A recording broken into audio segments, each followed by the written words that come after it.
আসসালামু আলাইকুম ভিউয়ার, স্বাগতম কাজী ফার্নিচার টু। আমি আপনাদের সাথে রয়েছে মাওলানা রাশিদ ইসলাম। তো বেশ কিছু ফার্নিচার নিয়ে কিন্তু আমি আপনাদের মাঝে হাজির হচ্ছি। তো ঈদ আয়োজন আমাদের আলহামদুলিল্লাহ প্রতি বছরই কম বেশি থাকে। ঈদ উপলক্ষে আমরা বেশ কিছু জায়গায় বেশ ফার্নিচার ডেলিভারি দিয়ে থাকি। তো এই বছর যে সমস্যাটা বা যে প্রবলেমের সম্মুখীন হয়েছি, বাংলাদেশের তো এমনিতেই অর্থনৈতিক অবস্থা খারাপ, যার কারণে এই অর্থনৈতিক প্রভাবটা সব ব্যবসার মধ্যে পড়েছে। আমাদের বলেন, খাবারের ব্যবসায় বলেন, যে যে বিজনেস লাইনে আছেন সবাই সব কম বেশি প্রবলেমের মধ্যেই আছে। তো কিছু কথা শেয়ার আজকে করব, না করলেই না। মেইন বিষয়গুলো হচ্ছে যে আমরা কাস্টমার কাছ থেকে ফার্নিচার অর্ডার নেই 2 মাস 3 মাস সময় নেই।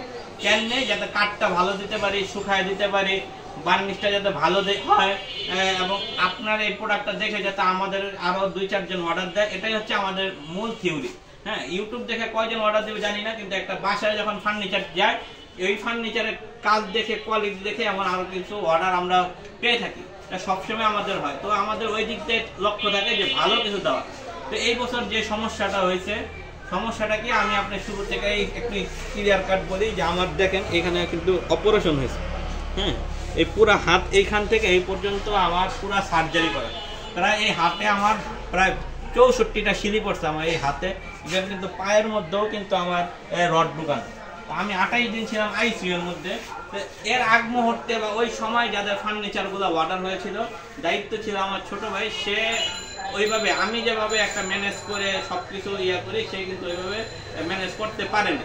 যার কারণে দেখা গেছে ডেলিভারিগুলো একটু লেট হয়েছে বা একটু আকপর হয়ে গেছে। এটার জন্য আমরা আন্তরিকভাবে দুঃখিত।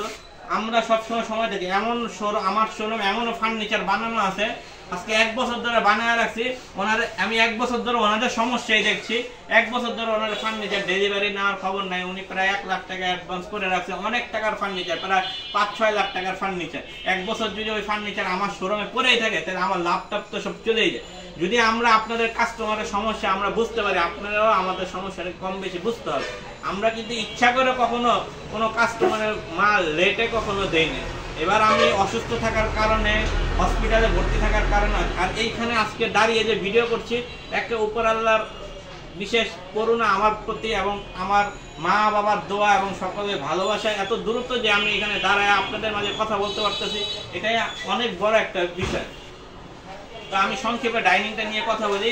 এটা হচ্ছে চিটাগাং সেগুন কাঠের ডাইনিং। এটা হচ্ছে আরিফ ভাই, ওনার বাড়ি হচ্ছে উত্তরখানে। হ্যাঁ, 236 নম্বর সম্ভবত ওনার বাসা। ওনার আব্বা জীবিত থাকা অবস্থায় উনি আমাদের থেকে সোফা অর্ডার করেছিলেন। ওনার আব্বা একজন প্রবাসী ছিলেন। তো ওনার আব্বা মারা গেছেন। তো মারা যায়, ওনার ফার্নিচার আমাদের থেকে নিয়েছিলেন প্রায় লকডাউনের আগে, 2020-21 ওনার আব্বার সাথে আমাদের সম্পর্ক ছিল। তো ওই সময় উনি ফার্নিচার নিয়েছেন। পরবর্তীতে বার্ধক্যজনিত কারণে বা অসুস্থতার কারণে উনি ইন্তেকাল করেছেন।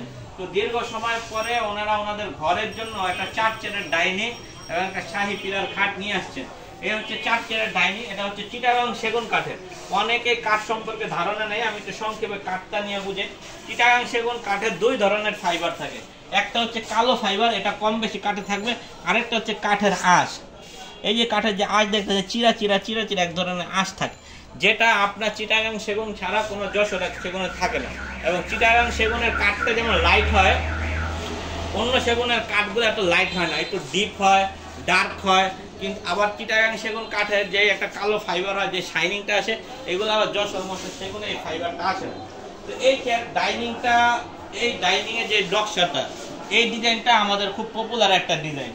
এই চেয়ারটা আমাদের আলহামদুলিল্লাহ পপুলার ডিজাইন। কিন্তু এই ডাইনিং এর সাথে এই চেয়ারটাই প্রথম কিন্তু বানানো হয়েছে। আগে অন্য চেয়ার দিয়ে এই ডাইনিং অনেক হিউজ পরিমাণ আমরা বিক্রি করেছি। আমাদের 2021-22-23-এর যদি ভিডিও দেখেন, তো এই ডাইনিং এর অনেক ভিডিও পাবেন। তবে এই ডাইনিং এর সাথে এই চেয়ারটাকে নতুন করে অ্যাড করা হয়েছে। এইটা 6 চেয়ারের যদি আপনারা নিতে চান, তাহলে এই ডাইনিং এর প্রাইস, 4 চেয়ারের যদি নেন, এই ডাইনিং এর প্রাইস পড়বে ফিক্স 65,000 টাকা। আর যদি 6 চেয়ারের নেন, তাহলে প্রাইস পড়বে হচ্ছে আপনার 80,000 টাকা, একদম ফিক্সড প্রাইস। এখানে আপনারা দামাদামি করবেন বা কোনো কিছু বলবেন সেটা না, শুধু আপনারা জাস্টিফাই করার জন্য সরাসরি ফোন দিতে পারেন বা সরাসরি শোরুমে আসতে পারেন। এটা হচ্ছে মূল বিষয়। আর আমি ডাইনিংটার মাপ বলে দেই। 5 ফিট, আপনার 5 ফিট ডাইনিং এর মাপটা হয় হচ্ছে আপনার 5 ফিট, আর পাশে হয় হচ্ছে 3 ফিট। হ্যাঁ, আমি আপনাদেরকে মাপ দিয়ে একটু দেখি। শুধু তো যাই হোক আলহামদুলিল্লাহ মোটামুটি ধারণা দেওয়ার চেষ্টা করলাম। আর ডাইনিংটা কিন্তু কোনো ভিক্টোরিয়া ডাইনিং না। অনেকে কাস্টমারদেরকে মানে ইয়া করে বিভ্রান্তে ফেলা দেয় যে বলে ভাই ভিক্টোরিয়া ডাইনিং, ভিক্টোরিয়া ডাইনিং না। মনে রাখবেন ভিক্টোরিয়া ডাইনিং এর পায়া কিন্তু 4 হয়, সর্বোচ্চ হয় 5। হ্যাঁ, যেমন ধরেন এই যে এই পায়াটাই এই ভিক্টোরিয়া, এটারে বলা হয় ভিক্টোরিয়া সোফা, এটার পায়াটা হচ্ছে 4। ডাইনিং এর পায়াটাও তখন এরকম 4 হবে। হ্যাঁ, এটা আমরা কাঠের পরিভাষায় বলা হয় এটা 4। তো ডাইনিং এর পায়াটাও এই ধরনের হবে, চিকন হবে, এত হেভি হবে না, এত মোটা কখনোই ভিক্টোরিয়া ডাইনিং এর চেয়ার এত মোটা হবে না। এবং ভিক্টোরিয়া ডাইনিং এর আরেকটা বৈশিষ্ট্য হচ্ছে এত গর্জিয়াস কাজ এবং সাথে এত হেভি চেয়ার কখনোই থাকবে না। যেহেতু দাম কম, জিনিসও কিছুটা আপনাদেরকে কমই দেওয়া হবে।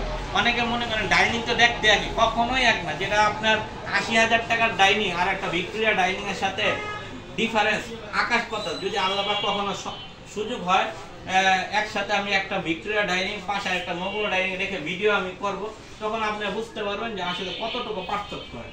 তো যাই হোক, অনেক কথা বলে ফেললাম। সবাই ভালো থাকে, সুস্থ থাকেন, এই বলে বিদায় নিচ্ছি। আল্লাহ হাফেজ, আসসালামু আলাইকুম।